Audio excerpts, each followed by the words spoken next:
Hello दोस्तों, कैसे आप सभी लोग। आशा करता हूँ सभी लोग अच्छे होंगे।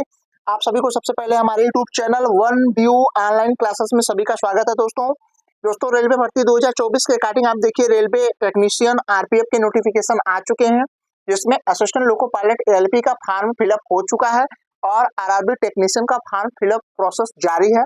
आप अपने सारे डॉक्यूमेंट को अच्छे से करके फॉर्म को फिलअप करके अपनी तैयारी में जुड़ जाइए।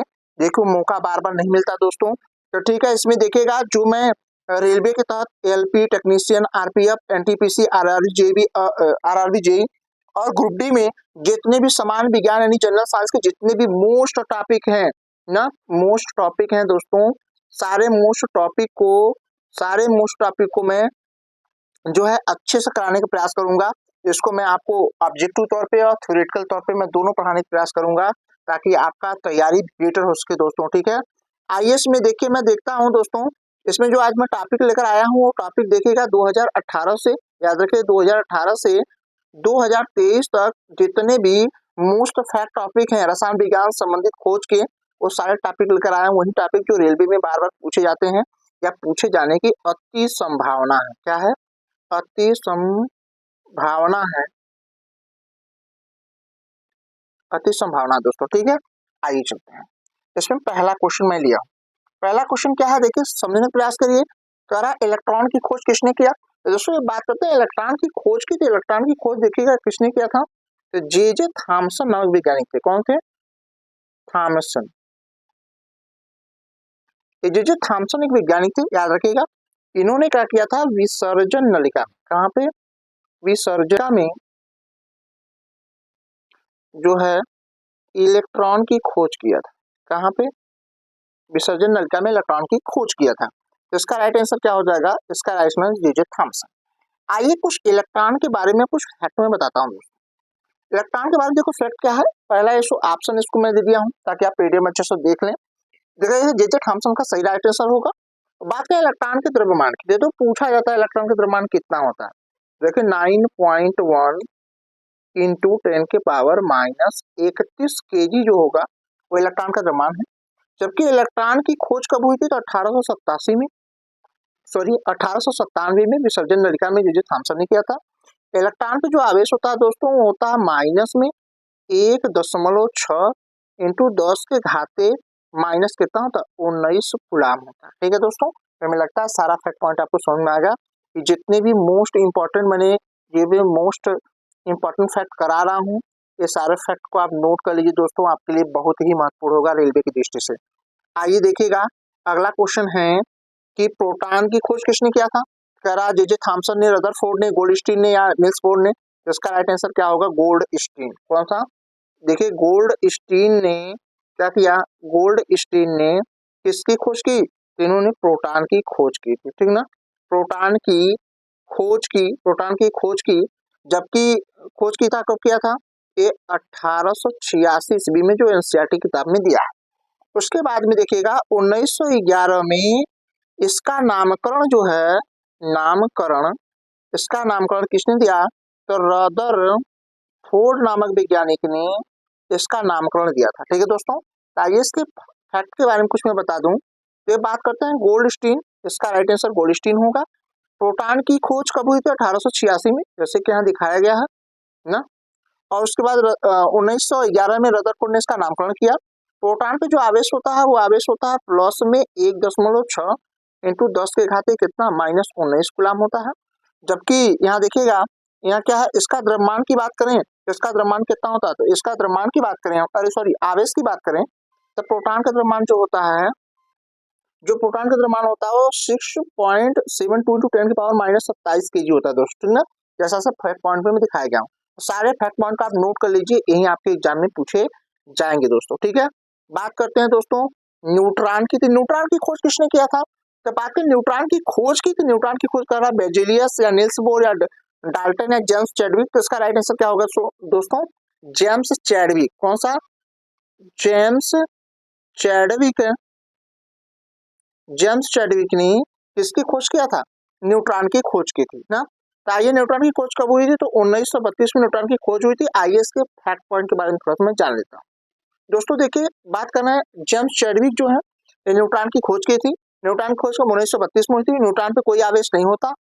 न्यूट्रॉन का जो आवेश होता है, अरे सॉरी, द्रव्यमान जो होता है, न्यूट्रॉन का द्रव्यमान प्रोटॉन के द्रव्यमान के लगभग बराबर होता है। तो प्रोटॉन का जो द्रव्यमान होता है, ये पूछा गया क्वेश्चन है कि प्रोटॉन का द्रव्यमान लगभग लगभग किसके बराबर होता है दोस्तों? कि लगभग किसके बराबर होता है? तो लगभग की हम बात करें तो लगभग ये किसका होगा? न्यूट्रॉन के द्रव्यमान के लगभग होता है ना। न्यूट्रॉन के द्रव्यमान के लगभग बराबर होता है। द्रव्यमान के क्या होगा? लगभग बराबर होता है। समझ में आ गया दोस्तों? चलिए अगला क्वेश्चन देखिए, समझने का प्रयास करते हैं। ठीक है दोस्तों, अब देखिए इसमें कह रहा है कि परमाणु क्रमांक की खोज, परमाणु क्रमांक की खोज किसने किया था? तो कार्ल एडिसन या मोजले या यूकावा या रदरफोर्ड। तो इसमें राइट आंसर क्या होगा? इसका राइट आंसर मोजले। इन्होंने देखा मोजले ने, याद रखिए मोजले ने क्या किया था?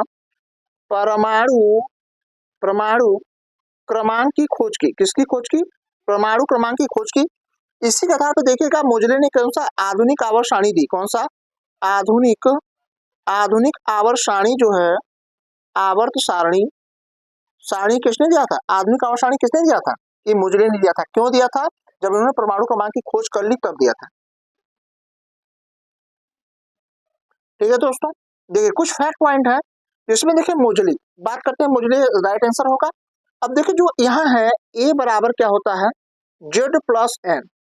इसका मतलब क्या होता है दोस्तों? देखिए एक मतलब होता है क्या? एक आपका द्रव्यमान संख्या है, जेड का मतलब परमाणु क्रमांक या प्रोटॉनों की संख्या, एन क्या है? न्यूट्रॉनों की संख्या है।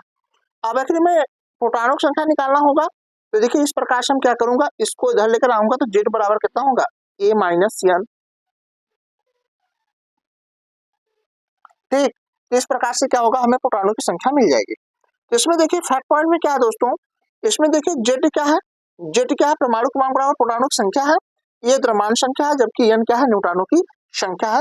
ये सारे फैक्ट पॉइंट आपके परीक्षा के लिए इंपॉर्टेंट है दोस्तों।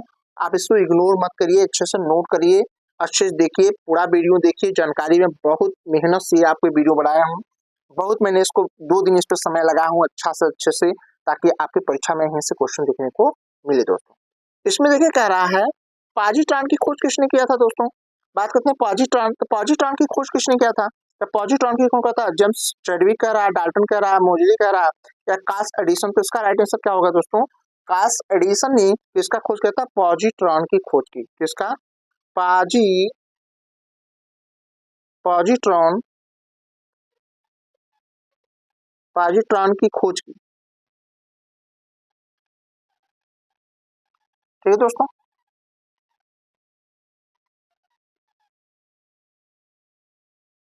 ठीक, कार्ल एडिसन राइट आंसर होगा इसका। ठीक है, आइए दोस्तों इसमें अगला क्वेश्चन जो देखता हूँ, देखिए आप यहाँ क्वेश्चन अच्छे से देखिए। यहाँ देखिए जो क्वेश्चन है, कह रहा त्रिक नियम की खोज किसने किया था? त्रिक नियम। तो कह रहा है कि त्रिक नियम देखिएगा न्यूलैंड्स ने किया था, कि डोबेनाइनर ने किया था, कि मेंडलीव ने किया था, कि मोजले ने। तो इसका राइट आंसर क्या होगा? त्रिक नियम। डोबेनाइनर का त्रिक सिद्धांत हमने पढ़ा होगा ना। डोबेनाइनर का त्रिक सिद्धांत जो है, त्रिक सिद्धांत किसने? डोबेनाइनर ने। उसके बाद देखिए डोबेनाइनर का राइट आंसर होगा। इसमें कुछ फैक्ट पॉइंट देखिएगा। 1817 में 1817 में जो है दोस्तों, किसमें? 1817 में जो है त्रिक नियम आया, डुबेनाइनर ने लाया। त्रिक नियम की खोज परमाणु भार के बढ़ते हुए क्रम में किया गया। याद रखिएगा किसका? परमाणु भार या परमाणु द्रव्यमान कहते हैं इसको। परमाणु द्रव्यमान के बढ़ते हुए क्रम में रखा गया इसको। ये वैज्ञानिक जो थे डोबेनाइनर कहाँ के थे? जर्मनी के थे। याद रखिए दोस्तों। उसके बाद देखिएगा मैं और भी फैक्ट पॉइंट लेकर आया, आपको समझने का प्रयास करेंगे। यहाँ कह रहा है कि 3 ग्रुप में तत्वों को रखा गया जिनके गुण क्या थे? समान थे। उन्होंने क्या कहा? ट्राइड। जैसे देखिएगा इसमें पहला ट्राइड क्या लिया गया? लिथियम। पहला ट्राइड क्या गया था? लिथियम लिया गया। जिसमें इसमें देखा गया कि देखिए इसका निकालने का, जैसे इन्होंने कहा कि इसका आखिर ट्राइड निकालना है, तो इसमें कहा दो, ये जो दो मतलब किनारों वाली संख्या है, जैसे देखिए सोडियम का हमें निकालना पड़ेगा, तो इसमें क्या करेंगे? लिथियम प्लस पोटेशियम कि परमाणु द्रव्यमान को यदि हम 2 से भाग दे देंगे, देखिए 7 प्लस 39 को यदि हम 2 से भाग देंगे तो कितना आ जाएगा, ये 46/2 हो जाएगा, टोटल कितना आएगा 23। तो 23 जाएगा, 23 बीच वाले की क्या होगी, परमाणु द्रव्यमान होगा। तो इस तरीके से उन्होंने ट्रायड बैठा, इसी प्रकार से उन्होंने कितना 3 ट्रायड 4 ट्रायड दी। देखो दूसरा ट्रायड इस प्रकार से है, तीसरा ट्रायड ये है, और जो चौथा ट्रायड है दोस्तों, वो चौथा ट्रायड यही देखिएगा, ये चौथा ट्रायड है, यही चौथा ट्रायड का जो मान जो है, इन्होंने जब हल किया तो इनका मान जो है लगभग लगभग समान आया, लगभग समान आया, समान पूर्ण रूप से नहीं आया, ये 3 ऊपर के समान आया, जबकि इनका लगभग समान नहीं आया। करके आप अच्छे से देख लीजिएगा, आपको सब समझ में आ गया। यही 4 ट्रायड उन्होंने बना, 3 ट्रायड कंप्लीट थे, यही चौथा जो ट्रायड था जो कंप्लीट नहीं था, इसी से उनका जो है कथन ट्रायड नियम खत्म हो गया। ठीक ना दोस्तों, तो आप अच्छे से यहाँ देख लीजिएगा, ये ट्रायड को याद भी कर लीजिएगा, ट्रायड पूछा भी जाता है अच्छे से। ठीक ना, चलिए इसमें कह रहा है, ये क्या है, करा बीच वाली जो बीच वाली तत्व का परमाणु द्रव्यमान जो है, किनारे वाले 2 तत्वों के परमाणु द्रव्यमान का औसत होता है। वही जैसे मैं बताया कि जैसे सोडियम का हमें निकालना है, तो उसमें क्या होगा, लिथियम और प्लस पोटेशियम को 2 से भाग देंगे तो यही उसका क्या होगा, औसत होगा। ये उसका फार्मूला कह रहा है।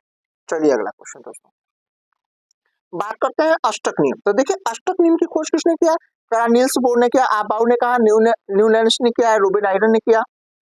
ठीक है दोस्तों, तो इसका जो है राइट आंसर आपका जो हो जाएगा वो आपका न्यूलैंड हो जाएगा। न्यूलैंड का अष्टक नियम आपने पढ़ा होगा। आइए इसके बारे में देखिएगा, ये बहुत इंपॉर्टेंट है, पूछा जाता है। तो आइए यहाँ तो देखिए, आपको न्यूलैंड का अष्टक नियम की मैंने सारणी भी लाया है। देखिए ये सारणी जो आपके लिए काफी हेल्पफुल होगा इस समझने में। देखिए सारणी है, इसमें आपको दिखाई दे रहा होगा, थोड़ा सा मैं जूम कर देता हूँ ताकि आपको स्पष्ट समझ में आ जाए। इस तरीके से देखिए सारणी आपको दिखाई दे रही होगी दोस्तों।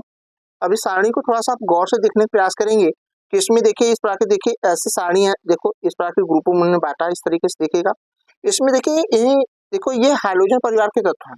ये हाइड्रोजन परिवार के तत्वों में देखिए ये क्या है, कोबाल्ट, कोबाल्ट और निकिल को साथ में रखा, जबकि इसके गुण इसके साथ थे ही नहीं ना।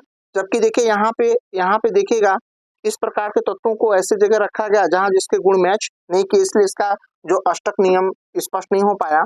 तो यहाँ थोड़ा सा देखिए, यही सारणी है अष्टक नियम की, अच्छे से आप देख लीजिएगा। आइए इसके बारे में कुछ मैं अच्छे से और बताता हूँ जो आपके परीक्षा के लिए काफी हेल्पफुल होगा।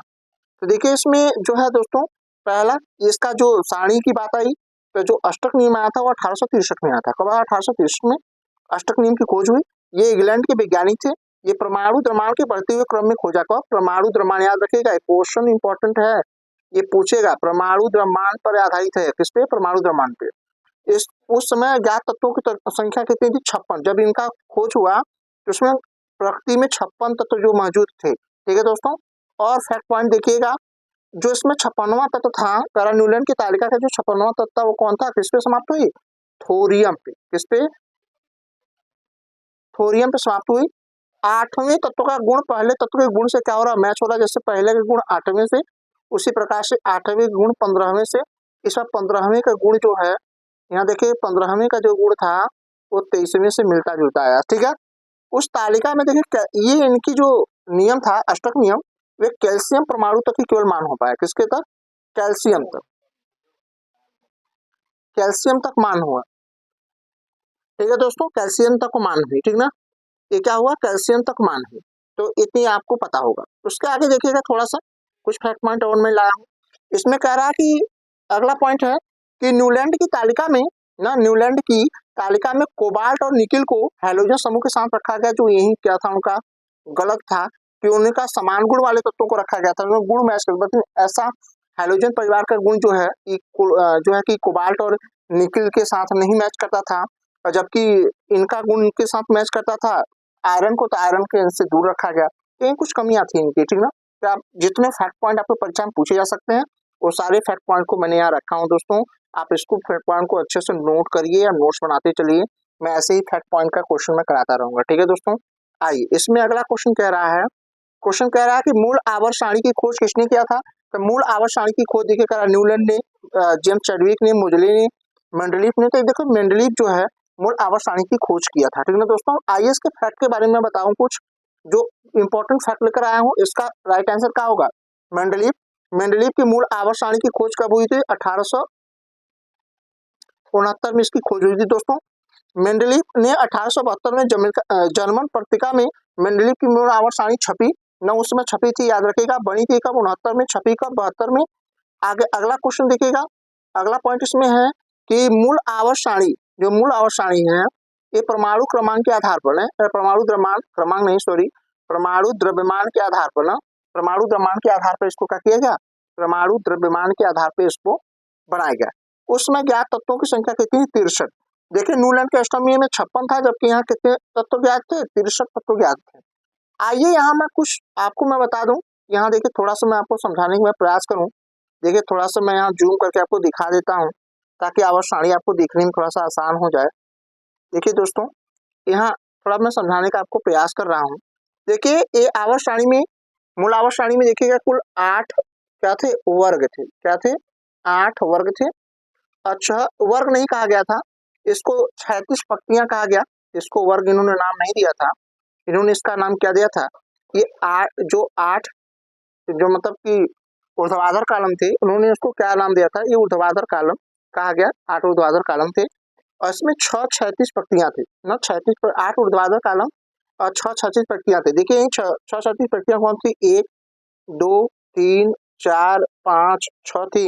8 ऊर्ध्वाधर कॉलम कौन से थे? 1 2 3 4 5 6 7 8 जो आपको दिखाया गया। ये सारी चीजें थी जो आपको अच्छे से में बताया गया होगा। आइए इसके बारे में थोड़ा सा और मैं फैक्ट पॉइंट जानने का प्रयास करता हूँ दोस्तों, जो मैं आपके लिए लाया हूँ, आपकी परीक्षा के दृष्टिकोण से ही लाया हूँ ताकि आपको अच्छे से समझा सकूं। इसमें कह रहा है इस आवर्त सारणी में 12 36 पंक्तियां, 12 36 मतलब एक पंक्तियों में, याद रखिएगा, एक 36 पंक्तियों में 2 थे, तो 6 है तो 6 दूनी कितने हो जाएंगे? 12 हो जाएंगे।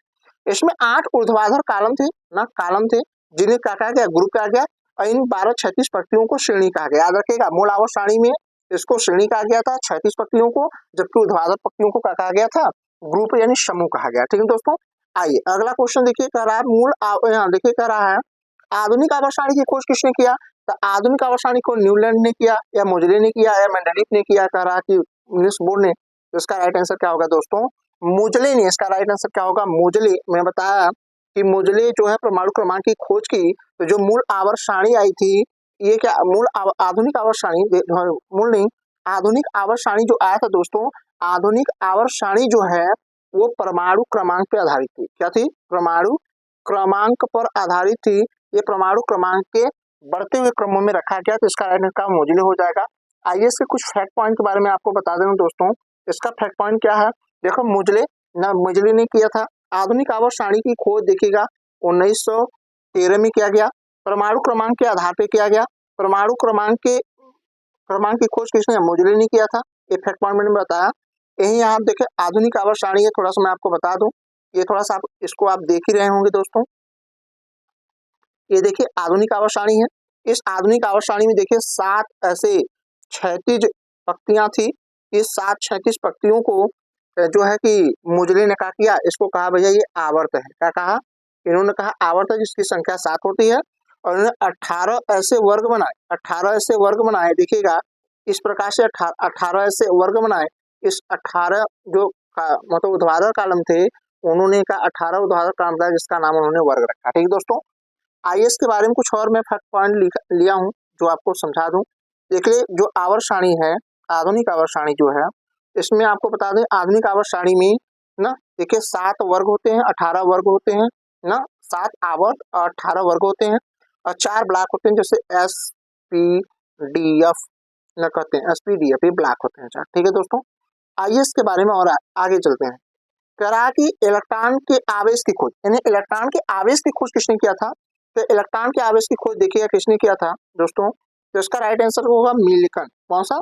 मिल्टन ने किया था। याद रखिएगा, बहुत इंपॉर्टेंट पॉइंट है, पूछा जाता है मिल्टन ने किसका खोज किया था? तो मिल्टन जो है खोज किया था आवेश की, इलेक्ट्रॉन के आवेश की खोज किया ना, इलेक्ट्रॉन के आवेश की खोज किया था इन्होंने, आवेश ना, आवेश की खोज की।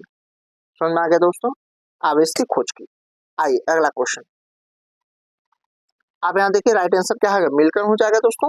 इसमें पहला है मिल्टन ने देखिए आवेशों का क्वांटीकरण सिद्धांत भी दिया था, इलेक्ट्रॉनिक आवेश की खोज की ना, याद रखिएगा इलेक्ट्रॉनिक आवेश ज्ञात करना इन्हीं के काम था। और क्वांटीकरण दोनों बहुत फैक्ट हैं, ये रेलवे परीक्षाओं के लिए पूछा गया है भैया, क्योंकि आप ध्यान दीजिए, आप ऊपर ऊपर पढ़ते हैं, गहराइयों में क्वेश्चन आते हैं, तो याद रखिए मैं सारी इंपॉर्टेंट फैक्ट को लेकर आया हूँ जो आपके लिए काफी इंपॉर्टेंट है। अगला क्वेश्चन क्या रहा है, प्रकाश के कणिका सिद्धांत की खोज किसने किया था? प्रकाश के कणिका सिद्धांत की खोज याद रखिएगा किसने किया था दोस्तों? तो कणिका सिद्धांत की खोज किया था न्यूटन ने। किसने किया था?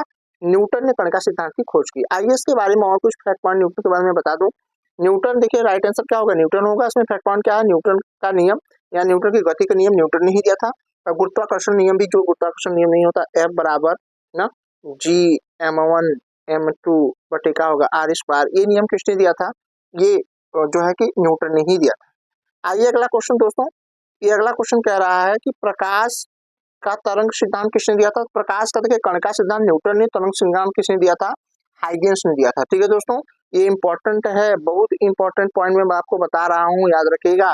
ये किसने दिया था? हाइगेंस ने दिया था दोस्तों। ठीक है, आइए इसमें कुछ फैक्ट पॉइंट हाइगेंस के बारे में बता दूं। हाइगेंस, राइट आंसर हाइगेंस होगा। हाइगेंस ने प्रकाश तरंग का प्रकाश का तरंग सिद्धांत की खोज की थी। आइए देखिए, जिसमें फैक्ट पॉइंट है मैं उसको लिया हूँ। फिर कहा सापेक्षता का सिद्धांत की खोज किसने किया था? कहा मैक्स प्लांक ने किया था, अल्बर्ट आइंस्टीन ने किया था, या थॉमस यंग ने किया था, या हाइजेनबर्ग ने किया था? इसका राइट आंसर जो हो जाएगा दोस्तों, सापेक्षता का सिद्धांत किसने किया था? Albert Einstein. किसने? अल्बर्ट आइंस्टीन साहब ने। याद रखिएगा, अल्बर्ट आइंस्टीन जो थे, अल्बर्ट आइंस्टीन, तो अल्बर्ट आइंस्टीन की खोज किसने किया था? तो आपको कौन सा किए थे? अल्बर्ट आइंस्टीन की खोज, नहीं, सापेक्षता का सिद्धांत अल्बर्ट आइंस्टीन ने किया था। आइए इसके बारे में कुछ फैक्ट पॉइंट मैं आपको बता दूं कि अल्बर्ट आइंस्टीन के बारे में आपको ये बता दूं कि अल्बर्ट आइंस्टीन ये सापेक्षता के सिद्धांत की खोज किया था। ये प्रकाश विद्युत प्रभाव की व्याख्या किया कब? 1905 में। याद रखिएगा, 1905 में प्रकाश विद्युत प्रभाव की व्याख्या किया, और इसी के लिए इन्होंने 1922 में इनको क्या मिला? 1922 में उनको नोबेल पुरस्कार से सम्मानित किया गया। कब? नोबेल पुरस्कार से सम्मानित किया गया दोस्तों। ठीक है, और इन्होंने क्या किया? द्रव्यमान ऊर्जा समीकरण E बराबर जो होता है mc² जो होगा, mc² ही द्रव्यमान ऊर्जा समीकरण होता है, इसकी भी खोज किसने किया था? अल्बर्ट आइंस्टीन ने किया था दोस्तों। बहुत ही इंपॉर्टेंट है, याद रखिएगा आपके परीक्षा के दृष्टिकोण से। ठीक है, आइए दोस्तों अगला क्वेश्चन करा अनिश्चितता के सिद्धांत की खोज। देखिए बहुत इंपॉर्टेंट खोज है, आधे बच्चे समझ नहीं पाते, पूछ कर रहा है। तो कह रहा हुंड ने किया था, अल्बर्ट आइंस्टीन ने किया था, हाइजेनबर्ग ने किया था, अबाउ ने किया था। ये देखिए हाइजेनबर्ग ने किया था। ये क्या है? देखिए मान लीजिए ने कहा कि ये कोई परमाणु का ये क्या होता है? ये नाभिक होता है। इस नाभिक के बाहर कक्षाएं होती हैं, इन कक्षाओं में क्या रहते हैं? इलेक्ट्रॉन रहते हैं। करा हाइजेनबर्ग ने कहा कि इस इलेक्ट्रॉन के यदि हम गति का निर्धारण करते हैं, इनकी स्थिति का हम निर्धारण नहीं कर पाएंगे कि किस कक्षा में है।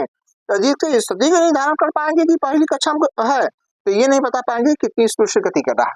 तो यही होता है हाइजेनबर्ग के अनिश्चितता का सिद्धांत। जैसे कि इसके फैक्ट पॉइंट में मैंने बताया भी दोस्तों, यहाँ देख कह रहा है हाइजेनबर्ग के अनुसार इलेक्ट्रॉन के वेग और स्थिति का निर्धारण एक साथ करना क्या है? संभव नहीं है। ये संभव नहीं है, यही जो है संभव नहीं है, यही बोलते हैं अनिश्चितता का सिद्धांत कहते हैं दोस्तों। ठीक है, इसमें करा है क्वांटम सिद्धांत की खोज किसने किया? तो क्वांटम सिद्धांत को का मैक्स प्लांक ने, अल्बर्ट आइंस्टीन ने, डी ब्रॉगली ने, या थॉमस यंग ने। तो इसका राइट आंसर क्या होगा? मैक्स प्लांक जो है, मैक्स प्लांक, याद रखिएगा मैक्स प्लांक जो है, मैक्स प्लांक ने किसकी खोज किया था? याद रखिएगा क्वांटम सिद्धांत की खोज की मैक्स प्लांक ने। याद रखिएगा उसके बाद जो है बात करते हैं, इसका राइट आंसर मैक्स प्लांक हो जाएगा। ये देखिए विकिरण क्वांटम सिद्धांत इन्होंने दिया। विकिरण क्वांटम सिद्धांत, कौन सा क्वांटम सिद्धांत? विकिरण क्वांटम सिद्धांत किसने दिया था भैया? तो मैक्स प्लांक ने दिया था। इनके अनुसार, इस सिद्धांत के अनुसार विकिरण की ऊर्जा, जो विकिरण की ऊर्जा ने सूर्य से जो भी रोशनी प्रकाश किरणें पृथ्वी पे आती हैं, वो करा छोटे छोटे बंडलों या पैकेटों के रूप में उत्सर्जित होती हैं, जिन्हें हम क्वांटा कहते हैं। याद रखिएगा क्वांटा सिद्धांत या क्वांटम सिद्धांत दोनों किसने दिया? मैक्स प्लांक ने दिया। इन्हें प्रकाश का फोटान कहा जाता है। क्या कहा जाता है? फोटान। याद रखिएगा पूछता है, फोटान क्या कहा गया? फोटान कहा गया दोस्तों। ठीक है, उसके बाद में कि अगला क्वेश्चन है, यहाँ देख कर पाउली का अपवर्जन नियम। यहाँ देख कर अपवर्जन नियम पता होगा, अपवर्जन नियम, पाउली का अपवर्जन नियम क्वेश्चन दिया, पाउली ने दिया, हाइजेनबर्ग ने दिया, हुंड ने दिया, पाउली ने दिया। तो राइट आंसर क्या होगा? पाउली। इसीलिए कहा जाता है पाउली का अपवर्जन नियम भी कहा जाता है इसको, पाउली का अपवर्जन नियम भी कहा जाता है दोस्तों। यही है पाउली का अपवर्जन नियम। आइए मैं आपको बताता हूँ दोस्तों अगला क्वेश्चन। इसमें देखिए कुछ फैक्ट पॉइंट है, राइट आंसर होगा पाउली होगा। पहला है कि किसी ऑर्बिटल में उपस्थित दो इलेक्ट्रॉनों के ना चौथा क्वांटम नंबर करा कि किसी ऑर्बिटल में उपस्थित दो इलेक्ट्रॉन का चौथा क्वांटम नंबर क्या होगा, अलग अलग होगा। ठीक ना। इसमें 4 ऑर्बिटल होते हैं, कैसे होगा मैं बता रहा हूँ। जैसे मान लीजिए कोई एक ऑर्बिटल है, उसमें दो इलेक्ट्रॉन है, दोनों गतिक दिशा एक दूसरे के विपरीत है। तो इसमें देखेंगे आप 4 प्रकार के ऑर्बिटल होते हैं। पहले मैं इसके बारे में बता दूं तो आपको इसके बारे में बताऊं। तो देखिए दोस्तों, इसमें क्या है, इसमें देखिए 4 ऑर्बिटल होते हैं ना, 4 ऑर्बिटल होते हैं। उसके बाद में देखिए, और आपको मैं बताऊं चारों ऑर्बिटल के बारे में बता दूं, थोड़ा सा पूछा जाता है। एस ऑर्बिटल इसकी आकृति गोलाकार होती है, पी ऑर्बिटल इसकी आकृति एकल डंबलकार होती है, डी ऑर्बिटल जो होता है डबल डंबलकार इसकी आकृति होती है, जबकि एफ ऑर्बिटल होती है इसकी आकृति क्या होती है, जटिल होती है। क्या होती है दोस्तों? ठीक है दोस्तों, अब देखिए आइए आपको और मैं आगे कुछ फैक्ट पॉइंट बताता हूँ, थोड़ा समझने का प्रयास करेंगे अच्छे से। इसमें देखिए जो पहला है, आपको थोड़ा समझने में बताऊं। इसमें पहला जो है, इसको बोलते हैं मुख्य क्वांटम संख्या n से प्रदर्शित करते हैं। दूसरा दिगंशी क्वांटम संख्या l से, और चुंबकीय क्वांटम संख्या को m से, जबकि चक्रों क्वांटम संख्या को s से। तो देखिएगा, जैसे मान ले कोई ऑर्बिटल में, ये ऑर्बिटल है, उसमें दो इलेक्ट्रॉन है, तो इसमें पहले मुख्य क्वांटम संख्या होता है, फिर दिगंशी क्वांटम संख्या, फिर चुंबकीय क्वांटम संख्या, फिर चक्रों क्वांटम संख्या। इसी प्रकार से n देखिए, n होगा, l होगा, m होगा और s होगा। इस प्रकार से s होगा। तो देखिए ऐसे ही n का मान इसमें भी 1 है, तो यहाँ भी n का मान क्या होगा, 1 होगा। यहाँ l का मान यदि 0 है, तो यहाँ भी l का मान 0। l का मान 0 तो m का मान 0 होगा, तो यहाँ भी 0 होगा। लेकिन देखिएगा जो इसमें गति की दिशा होगी, ये पहला वाला इलेक्ट्रॉन ऊपर गति कर रहा है, इसलिए इसका क्या होगा, प्लस का हाफ हो जाएगा। जबकि नीचे वाला जो होता है, ये नीचे वाला जो होगा, इसकी गति की दिशा क्या है, नीचे की ओर हो रहा है, तो ये क्या होगा, -1/, कितना हो जाएगा, 1/2 हो जाएगा। इस तरीके से समझ में आ गया। यहाँ देखिए प्लस में वैल्यू आ गई, यहाँ क्या होगा, माइनस में। यानी एक ही ऑर्बिटल में उपस्थित दो इलेक्ट्रॉनों की गति दिशा एक दूसरे के विपरीत होती है। तो एक का मान प्लस में आ गया, तो दूसरे का मान क्या होगा, माइनस में होगा। इसमें बताया कि अंतिम क्वांटम संख्या, दो इलेक्ट्रॉनों के लिए अंतिम क्वांटम संख्या का मान समान नहीं होते, यही होता है पाउली का अपवर्जन नियम। तो आपको हमें लगता है सारी चीजें स्पष्ट आपको समझ में आ गई होंगी दोस्तों, आपको परेशान होने की जरूरत नहीं। कह रहा है इसमें का क्रमिक रचना का नियम किसने दिया था? तो क्रमिक रचना का जो नियम था, याद है कला कि किसने दिया था, पाउली ने दिया, हाइजेनबर्ग ने दिया, हापाउ ने दिया, या किसने दिया, निल्स बोर ने। याद रखिएगा, इसका राइट आंसर क्या होगा, हापाउ ने क्रमिक रचना का नियम, इन्होंने SPPDF के आधार पे क्या होगा, तत्वों का इलेक्ट्रॉनिक विन्यास दिया। क्या दिया, इलेक्ट्रॉनिक विन्यास दिया, इलेक्ट्रॉनिक विन्यास दिया ना, इलेक्ट्रॉनिक विन्यास दिया दोस्तों। ठीक है, आइए अगला क्वेश्चन देखिए, तो समझा दूं मैं इसके बारे में। कह रहा कि एक जर्मन शब्द है, आबाउ क्या है, एक जर्मन शब्द है जिसका शाब्दिक अर्थ होता है निर्माण करना। याद रखिएगा, इलेक्ट्रॉन का सबसे पहले कम ऊर्जा वाले कक्षक में प्रवेश करता है, यानी इलेक्ट्रॉन सबसे पहले कम ऊर्जा वाले कक्षक में प्रवेश करता है इनके अनुसार, उसके बाद में अधिक और इसी क्रम से आगे बढ़ते चले जाते हैं दोस्तों। ठीक है, ये आपको जो मैं पढ़ाऊंगा अच्छे से बोर्ड पे, तो यहाँ जब बोर्ड पे मैं अच्छे से को पढ़ाऊंगा, तो आप अच्छे से हमारे साथ जुड़ करके आप अपनी तैयारी को अच्छे से बेटर बना सकते हैं दोस्तों। ठीक है, आइए अगला क्वेश्चन। कह रहा है कि सर्वप्रथम उत्प्रेरक की खोज किसने किया था? तो सर्वप्रथम उत्प्रेरक की बात करें तो देखिए, अगर मैक्स प्लैंक ने, नील बोर ने, बर्जीलियस ने या डोबेनाइनर ने तो क्या किया था, बर्जीलियस ने जो है सबसे पहले जो है उत्प्रेरक की खोज की थी ना, उत्प्रेरक की खोज की थी किसने? आइए इसके कुछ फैक्ट पॉइंट आपको बता दूं। ठीक है दोस्तों, आइए यहाँ फैक्ट पॉइंट में क्या है, इसमें लिया गया है कि बर्जीलियस जो है प्लेटिनम उत्प्रेरक की खोज किया था। चलिए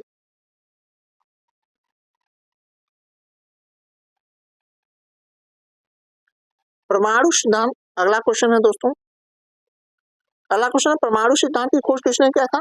John Dalton, Rutherford, James Chadwick तथा पाउली। इसका राइट आंसर क्या होगा, जॉन डाल्टन ने परमाणु सिद्धांत की खोज की। परमाणु सिद्धांत की खोज किसने किया? तो परमाणु सिद्धांत की खोज जॉन डाल्टन ने किया था दोस्तों। ठीक है, आइए इसके कुछ फैक्ट पॉइंट में लेकर आया हूँ जो आपको परीक्षा के लिए काफी इंपॉर्टेंट है। पहला फैक्ट पॉइंट है, परमाणु सिद्धांत की खोज किसने किया? तो जॉन डाल्टन ने किया। परमाणु डाल्टन के परमाणु, तो डाल्टन के अनुसार, ठीक है दोस्तों, तो सब परमाणु क्या है, इनके अनुसार परमाणु अदृश्य कण है, इन्होंने बताया। उसके बाद में देखिए कुछ पॉइंट और उन्होंने बताया कि डाल्टन परमाणु सिद्धांत रासायनिक संयोजन पर आधारित है। डाल्टन का जो परमाणु सिद्धांत है वो क्या है, रासायनिक संयोजन पर आधारित है। परमाणु शब्द का परिचय सर्वप्रथम किसने, डेमोक्रिटस, या पूछा था क्वेश्चन, याद रखेगा। मोस्ट पॉइंट है ये, मोस्ट पॉइंट में मैं आपको बता रहा हूँ दोस्तों, ये पूछा जाता है कि ये मोस्ट पॉइंट है, आपसे पूछा जाता है, इस चीज को इग्नोर नहीं करना, नोट करते रहना, ये पूछे जाते हैं पॉइंट सारे। ठीक है, अगला क्वेश्चन कह रहा है रेडियो सक्रियता की खोज किसने किया। तो रेडियो सक्रियता की जो खोज किया था हेनरी बेकुलर, जूलियट, या जेम्स चैडविक, या अल्बर्ट आइंस्टीन। तो देखिएगा ये किसने किया था, हेनरी बेकुलर ने किया था। कौन सा, हेनरी बेकुलर ने जो है रेडियो सक्रियता, यानी कह सकते हैं प्राकृतिक, याद रखेगा, प्राकृतिक रेडियो सक्रियता, याद रखिए, प्राकृतिक रेडियो सक्रियता की खोज, रेडियो सक्रियता की खोज किसने किया था। ठीक है, आइए कुछ फैक्ट पॉइंट मैं आपको बताता हूँ। ठीक है दोस्तों, इसका राइट इसका हेनरी बेकुलर हो गया। देखिए सक्रियता की खोज किसने किया, हेनरी बेकुलर को रेडियो सक्रियता के यहाँ थोड़ा सा हो गया है, यहाँ रेडियो सक्रियता हेनरी बेकुलर ने, रेडियो सक्रियता का पिता किसी कहा जाता है, हेनरी बेकुलर को कहा जाता है। ठीक ना दोस्तों, हेनरी बेकुलर को रेडियो सक्रियता के पिता कहा जाता है। थोड़ा सा कट गया, थोड़ा ध्यान दीजिएगा। परमाणु देखिए यहाँ क्या है, परमाणु क्रमांक 82 से ऊपर वाले सभी तत्व का रेडियो एक्टिव तत्व होते हैं। रेडियो एक्टिव तत्व कौन होते हैं, जो स्वतः अपने यहाँ से अल्फा, बीटा, गामा किरणों का उत्सर्जन करते हैं। क्या करते हैं, उत्सर्जन करते हैं। उनको हम क्या बोलते हैं, उनको हम जो है कि रेडियो एक्टिव तत्व बोलते हैं दोस्तों। आइए कुछ इसमें फैक्ट पॉइंट में लेकर आया हूँ। इसमें क्या है, ऐसे तत्व के नाभिक स्थायी नहीं होते, रेडियो एक्टिव तत्वों के नाभिक जो स्थायी नहीं होते, ये स्थायित्व के लिए स्वतः अल्फा, बीटा, गामा किरणों का उत्सर्जन करते हैं। तत्वों को रेडियो मतलब इस प्रकार के तत्वों को क्या बोलते हैं, रेडियो धर्मी तत्व कहते हैं। अल्फा कण देखिएगा, जो अल्फा कण होता है वो धनात्मक होता है, बीटा कण जो होता है ऋणात्मक होता है, जबकि गामा कण उदासीन होता है। मान लीजिए कोई यहाँ मतलब क्या है, कोई रेडियो एक्टिव तत्व यहाँ रखा गया है, जब ये उत्सर्जित होगा तो देखिएगा, आपको मैं बता दूं, ये धन प्लेटें हैं, ये ऋण प्लेटें हैं, गामा सीधे चली जाती है, गामा सीधे चली जाती है, जबकि बीटा किरणें देखिएगा, बीटा किरणें किधर जाएंगी, बीटा किरणें ऋणात्मक की ओर मुड़ जाएंगी, ये बीटा किरणें, जबकि गामा किरणें कहाँ, अरे अल्फा किरणें कहाँ होंगी, ऋणात्मक की ओर मुड़ जाएंगी। इस प्रकार से देखिए आपको दिखाया गया होगा। ठीक है दोस्तों, अब यहाँ देखिए कुछ फैक्ट पॉइंट और लाया हूँ इसके बारे में। इस प्रक्रिया को रेडियो एक्टिविता या रेडियो सक्रियता कहते हैं, याद रखिएगा, यानी अल्फा, बीटा, गामा किरण निकलने की क्रिया को रेडियो धर्मिकता या रेडियो सक्रियता कहते हैं। रेडियो सक्रियता का मात्रक बेकुलर होता है। रेडियो सक्रियता की खोज हेनरी बेकुलर ने 1846 में किया था। कब किया था, 1846 में, याद रखिएगा। ये सब फैक्ट पॉइंट मैं आपके लिए ही लाया हूँ दोस्तों। अगला कह रहा है कि यहाँ ध्यान दीजिएगा, कह रहा है कि रेडियो सक्रिय पदार्थ यूरेनियम है, थोरियम है, पोलोनियम है, रेडियम है, सब सारे रेडियो सक्रिय पदार्थ है। इसको यदि आप एक जगह रख देंगे तो स्वतः अल्फा, बीटा, गामा किरणों का उत्सर्जन करना स्टार्ट कर देंगे। अगला क्वेश्चन इसमें कह रहा है दोस्तों, कह रहा है कि इलेक्ट्रॉन की तरंग प्रकृति की खोज की, इलेक्ट्रॉन की तरंग प्रकृति की खोज याद रखिएगा, कह रहा जेम्स चैडविक, न्यूटन, हाइगेंस या डी ब्रोगली। तो डी ब्रोगली ने किया था, याद रखिए, डी ब्रोगली जो है, डी ब्रोगली ने, याद रखिएगा, ब्रोगली ना, डी ब्रोगली ने इसकी खोज किया था, तो इलेक्ट्रॉन की तरंग प्रकृति का खोज किया था, जबकि प्रकाश की तरंग प्रकृति की खोज हाइगेंस ने किया था। याद रखिएगा, दोनों में अंतर है। इसका राइट आंसर क्या हो जाएगा आपका, डी ब्रोगली हो जाएगा। ठीक है दोस्तों, चलिए अगला क्वेश्चन कह रहा है कृत्रिम रेडियो सक्रियता की खोज, कृत्रिम रेडियो सक्रियता की खोज नील्स बोर, हेनरी बेकुलर, जूलियट, या जो है कि बर्जीलियस। तो ये देखिए राइट आंसर क्या हो जाएगा, एफ जूलियट, मैडम इरेन क्यूरी ने मिलकर जो है किसकी खोज किया था, कृत्रिम रेडियो सक्रियता की खोज किया था। याद रखिएगा, ये मोस्ट पॉइंट है, याद रखिएगा, ये दोनों पति पत्नी हैं। इरेन क्यूरी जो है पत्नी है, जबकि एफ जूलियट उनके पति हैं। दोनों ने मिलकर कृत्रिम रेडियो सक्रियता की खोज की। याद रखिएगा, इनके बारे में कुछ मैं बता दूं आपको। जूलियट जूलियट जो है मैडम इरेन क्यूरी के क्या है, पति हैं। ये रेडियो सक्रियता विकिरण को मापने के लिए, यानी कहता है कि रेडियो सक्रिय विकिरण को मापने के लिए गूगर मुलर काउंटर का, यानी गागर या गाइगर कहते हैं इसको, यहाँ थोड़ा सा गागर लिखा गया है, गाइगर कह सकते हैं, गाइगर मुलर काउंटर का, यहाँ गाइगर होता है दोस्तों, क्या होता है, गाइगर ना, गाइगर मुलर काउंटर का प्रयोग किया जाता है। देखिए यहाँ टाइगर लिखा गया है, यहाँ गाइगर ही बनाइएगा आप। गाइगर मुलर काउंटर की सहायता से रेडियो सक्रियता या रेडियो सक्रिय पदार्थ की उपस्थिति का क्या करते हैं, पता भी लगाया जाता है इसकी वजह से कि वहाँ पदार्थ सक्रिय है या नहीं है। ठीक ना दोस्तों। उसके बाद देखिएगा इसमें कह रहा है अधिकतम बहुलकता सिद्धांत किसने दिया था? तो अधिकतम बहुलकता सिद्धांत देखिएगा हुंड ने दिया था दोस्तों। कौन सा? हुंड ने दिया था। इन्होंने कहा, पहले कहा था ना बारी बारी से भरने वाली जो प्रक्रिया थी वो हुंड ने कहा था। बात करते हैं, देखिए अगला क्वेश्चन कह रहा है दोस्तों, अगला क्वेश्चन यहाँ देखिएगा आपको, अगला क्वेश्चन कह रहा है, यह कह रहा है कि पीएच मान की खोज किसने किया था? तो पीएच मान की सोरेनसन ने किया था। किसने? सोरेनसन ने सोरेनसन ने किसकी खोज किया था? पीएच वैल्यू की खोज की थी। किसकी? पीएच वैल्यू की खोज की उन्होंने। आइए इसके बारे में कुछ फैक्ट पॉइंट मैं आपको बता देता हूँ दोस्तों। ठीक है, सोरेनसन इसका राइट आंसर हो जाएगा। आइए इसके कुछ फैक्ट पॉइंट मैं आपको बताऊं जो आपके लिए काफी इंपॉर्टेंट है। कह रहा है देखो जो स्केल होता है, थोड़ा सा मैं इसके बारे में थोड़ा सा आपको पीछे थोड़ा बता दूं। देखो जो स्केल होता है इस प्रकार से स्केल होता है। यहाँ देखिए, यहाँ 0 से लेकर 14 तक स्केल होता है। ये 7 उदासीन हो। अब इसमें देखिएगा 3.5, यहाँ 8.5, इनके बीच को, यहाँ देखिए इनके बीच को हम प्रबल अम्ल कहते हैं, इनके बीच को दुर्बल अम्ल कहते हैं, इनके बीच को प्रबल क्षार कहते हैं, इनके बीच को दुर्बल क्षार कहते हैं ना। यहाँ क्या होता है? ये दुर्बल क्षार होगा और इनके बीच का क्या होगा? ये प्रबल क्षार होता है। ठीक है दोस्तों, क्या होते हैं ये प्रबल क्षार होते हैं। स्पष्ट है? क्या होते हैं? प्रबल क्षार होते हैं। आइए थोड़ा सा यहाँ देखिएगा 0 पॉइंट से लेकर के, यहाँ समझिएगा 0 पॉइंट से लेकर के 3.5 पीएच तक के ये क्या होंगे? ये प्रबल अम्ल होंगे, याद रखिएगा। 0.5 पीएच से लेकर के 6.9 पीएच तक को, यानी तक के काबुल के बीच को हम दुर्बल अम्ल कहते हैं। 7 को उदासीन कहेंगे दोस्तों। ठीक ना, उदासीन कहते हैं। यही थोड़ा सा देखिए मिस्टेक हो गया दोस्तों, यहाँ जो 7 से ऊपर 8.5 तक को यहाँ प्रबल क्षार न करके दोस्तों क्या कहते हैं? दुर्बल क्षार कहेंगे। क्या कहेंगे? थोड़ा सा यहाँ ध्यान देंगे, दुर्बल क्षार कहेंगे। और 8.5 के ऊपर से 14 तक के बीच को हम यहाँ दुर्बल क्षार न करके क्या कहेंगे?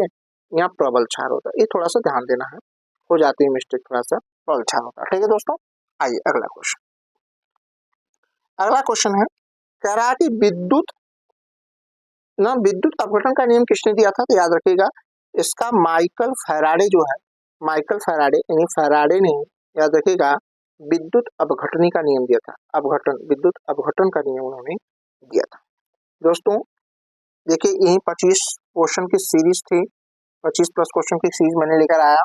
आप लोगों को हमें लगता है बहुत ये सारे मोस्ट टॉपिक थे जो आपके परीक्षाओं के लिए, रेलवे एग्जाम के लिए काफी अच्छा है। तो इसको अच्छे से देखो दोस्तों, रिवाइज कर लेना है, इसके सारे फैक्ट पॉइंट को आपको नोट कर लेना है। यही सब फैक्ट पॉइंट नोट्स आपके बोर्ड जो है कि सॉरी आपके रेलवे एग्जाम में देखने को मिलेंगे। दोस्तों घबराने की जरूरत नहीं है। 2018 में मैं भी CBT first CBT second clear किया हूँ, इसलिए अपना मैं अनुभव बता रहा हूँ आप लोगों को कि कैसे क्वेश्चन आते हैं, अनुभव बताते मैं कराने का आपको प्रयास कर रहा हूँ। यदि आपको मेरी ये सीरीज अच्छी लगी हो तो आप वीडियो को ज्यादा से ज्यादा अपने फ्रेंडों के पास शेयर कीजिए और अपने जो है हमारे चैनल को, YouTube channel 1B online classes को सब्सक्राइब कर लीजिए। प्लीज दोस्तों मेरा सपोर्ट करिए, क्योंकि आपके ही सपोर्ट से मेरा सपोर्ट होगा दोस्तों।